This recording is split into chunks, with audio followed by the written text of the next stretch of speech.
Well, thank you. Thank you very much, Mike. Well, it's nearly afternoon, so good afternoon to you. Welcome to Stepping Up. Now, the aim of this panel discussion is to provide you all out there with the facts about the area director role, and also to tell you about all the rewards and benefits of stepping up to this leadership role in the next year. Now, let's get started. And I'm going to begin by focusing on those facts, and I'm going to ask Mike this first question, but first I'm now going to introduce Mike. Well, Mike joined in 2011 whilst in Korea, South Korea, should I say. He's a member of North Haven Speakers, Bath Spa and Schoolmasters, Toastmasters in South Korea. Hey, your tongue around those. He loves road rallying, and through Toastmasters, he met a young Chinese Korean woman who later became his fiancée. Sadly, the long distance relationship did end a year ago. So ladies, Mike is now single and possibly available. So now, Mike, on your best behavior, I'm going to ask you this question. First impressions count, don't they?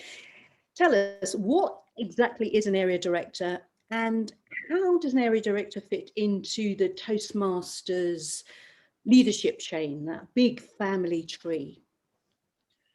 Okay, an area director is a person who coordinates all the clubs in a geographical location.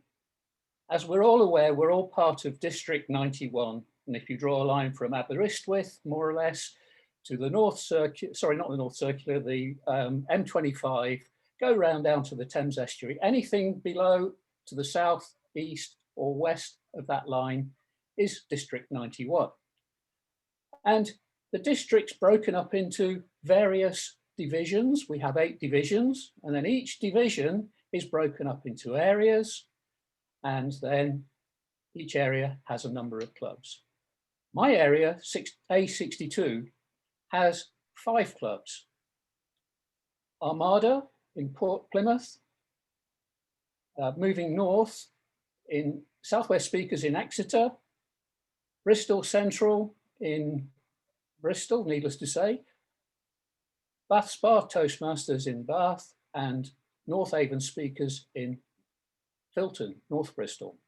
But there's also a prospective club, Taunton Speakers, which we hope will be able to become chartered club very soon.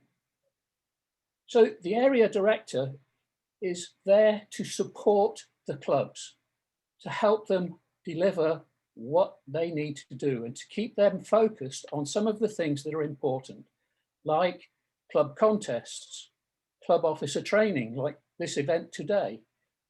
And also our task is to visit each club at least twice a year and write a report that is submitted to Toastmasters International about that club.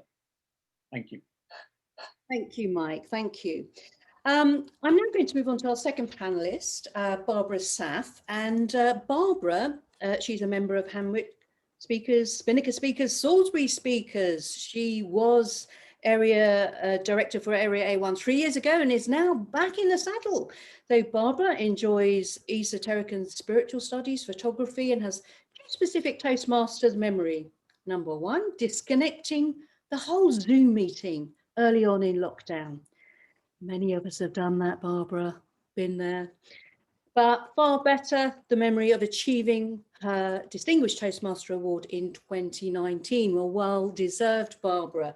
So my question to you is, Barbara, can anyone become an area director, or is it just the club presidents? Thank you very much, Sharon.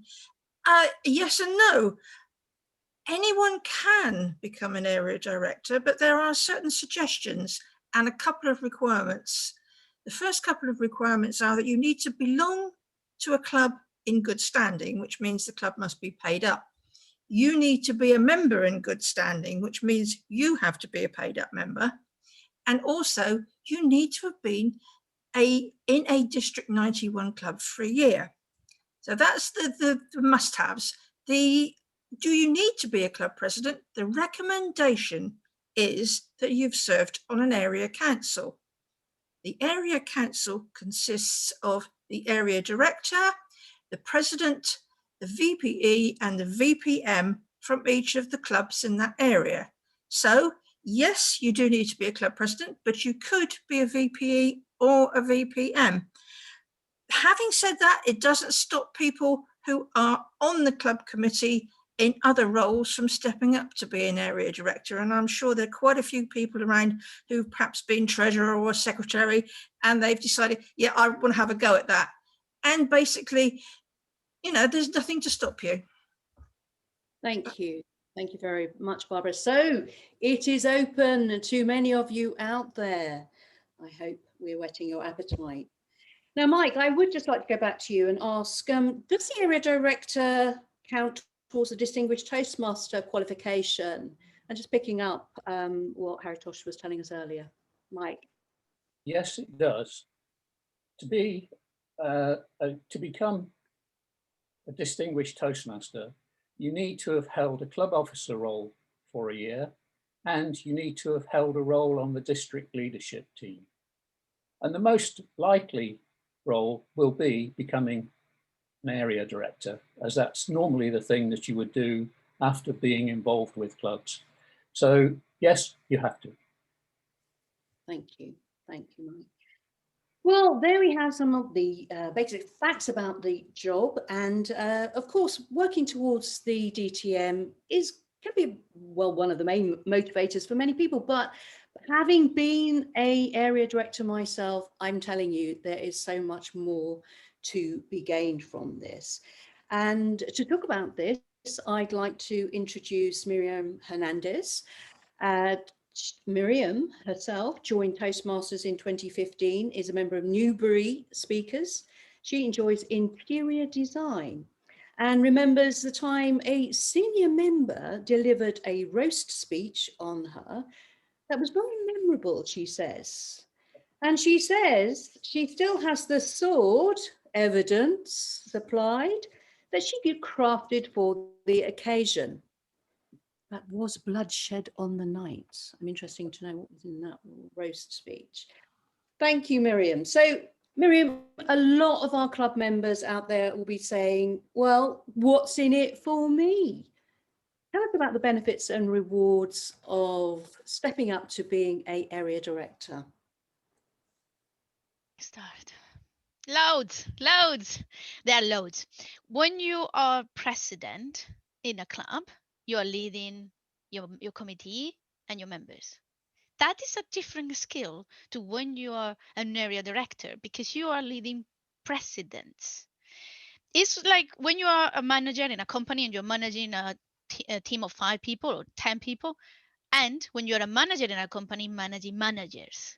It is a different skill. So for me, the main benefit is to learn that new skill, managing managers. It's not managing in Toastmasters, but it's leading presidents and leading leaders. So that is massive. Also, you get access to many resources that are only available for area director level and plus, so division and district. You get area director training, in particular specific for area directors. You get area director huddles where you get to see all the area directors and get to meet all the people. This massive opportunity for networking, because when you are president or when you are in your club, you really only see the people in your club unless you actually go to see other clubs. As an area director, though, you have to visit all the clubs in your area and you get to meet and see so many people. So huge benefit is a definite stepping up from a club. And if you are into leadership and if you are into how to manage, how to lead leaders, which is a different, very different skills from leading just members, get onto area director. It is an absolute must. Thank you.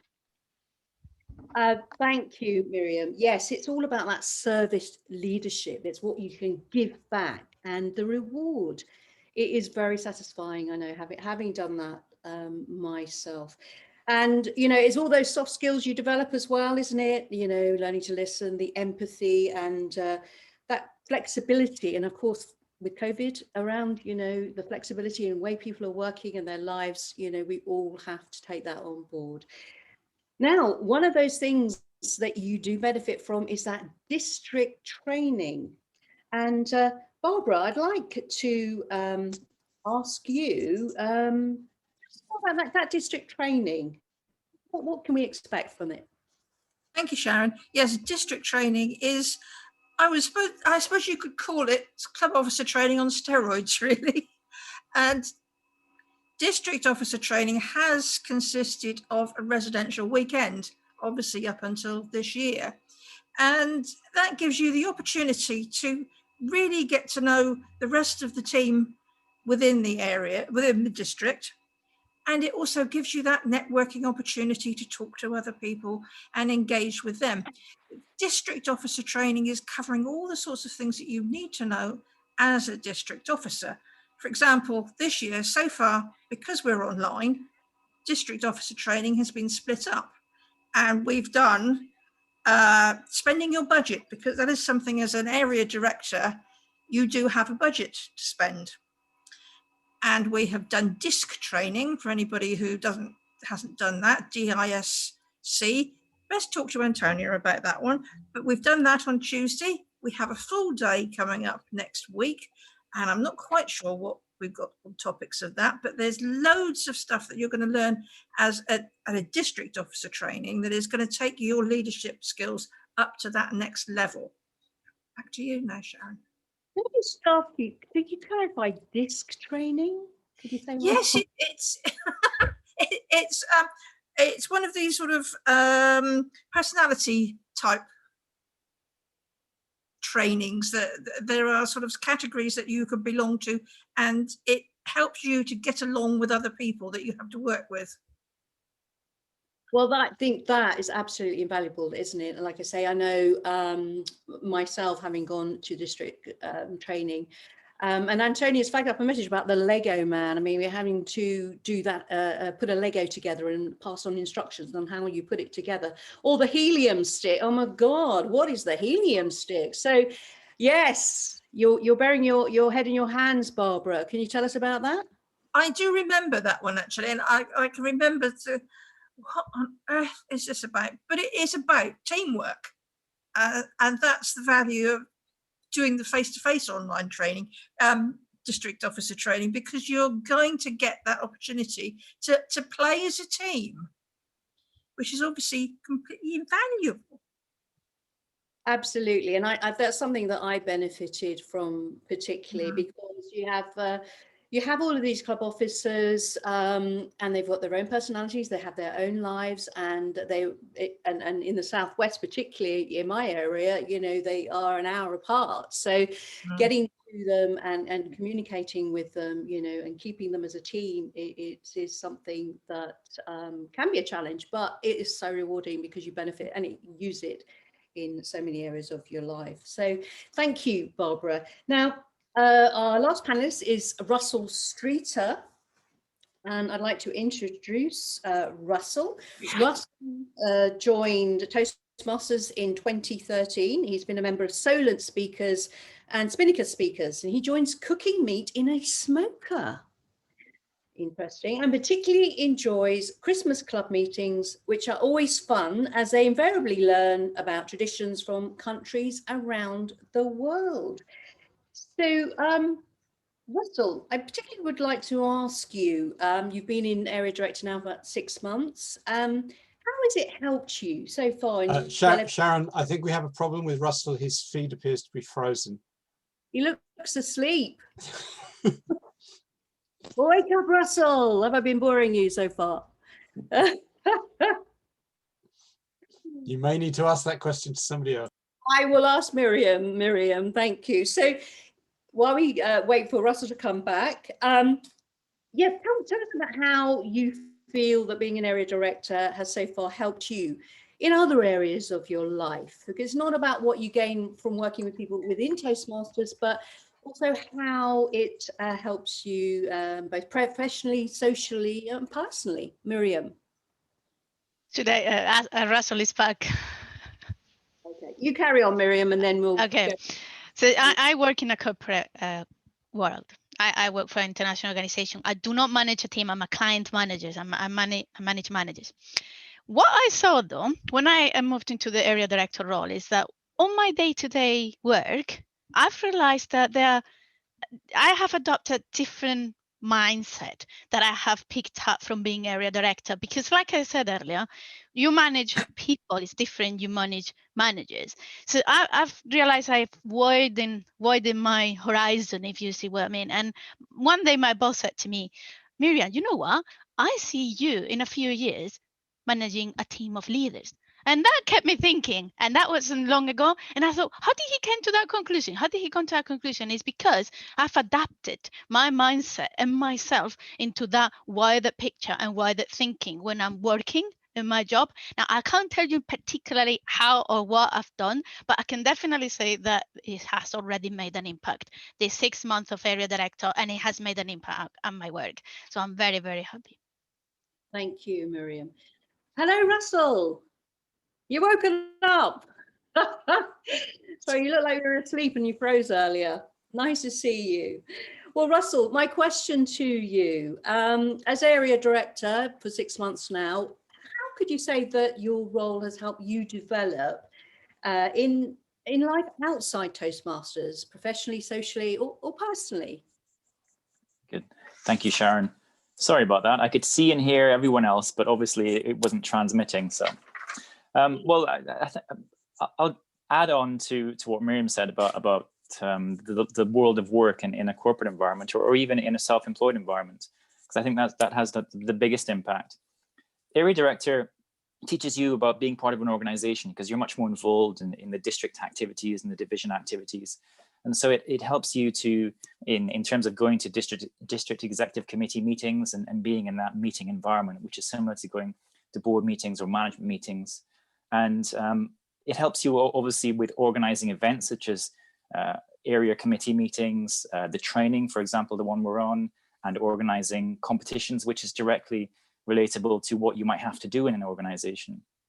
You get training and you get to give training, which is also relevant. But I think the biggest impact that you can carry over to the world of work is in terms of coaching, because as area directors, yes, we're leading, but we're not managing presidents. We're there to support them and to coach them in becoming better presidents. And what I've understood quite a lot from being area director is that most of the presidents in my clubs are new presidents as well. And so they're learning, I'm learning, we're learning together, and they need coaching on the sort of leadership skills that I remember I had to learn when I was a president.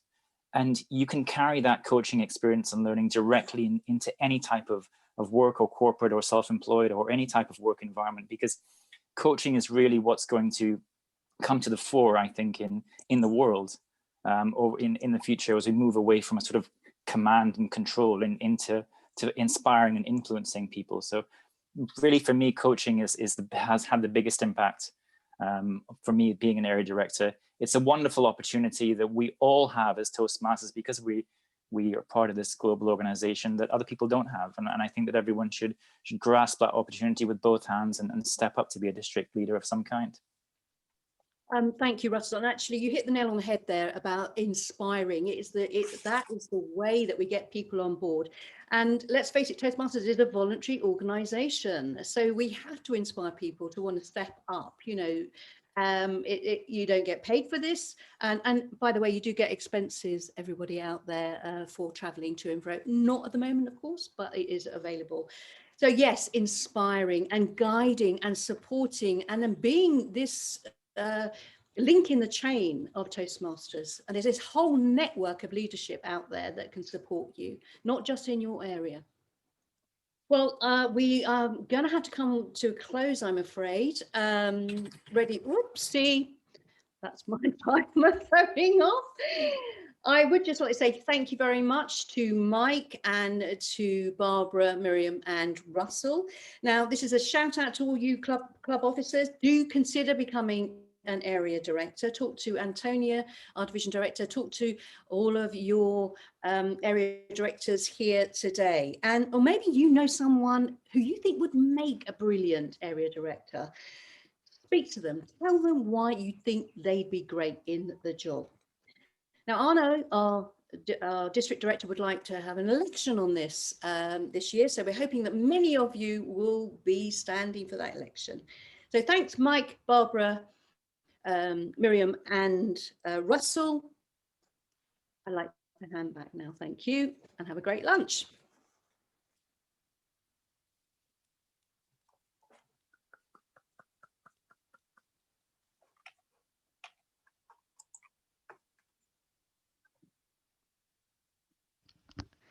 Okay, thank you, everybody. It's lunch time, and we'll be coming back at 12:40. 12:40. I'd like to say goodbye because I'm not coming back because I need to go somewhere else. Yes, I'm in lockdown, but I need to move. So I hope you enjoy the second session. Have a good lunch, and I'll see you later.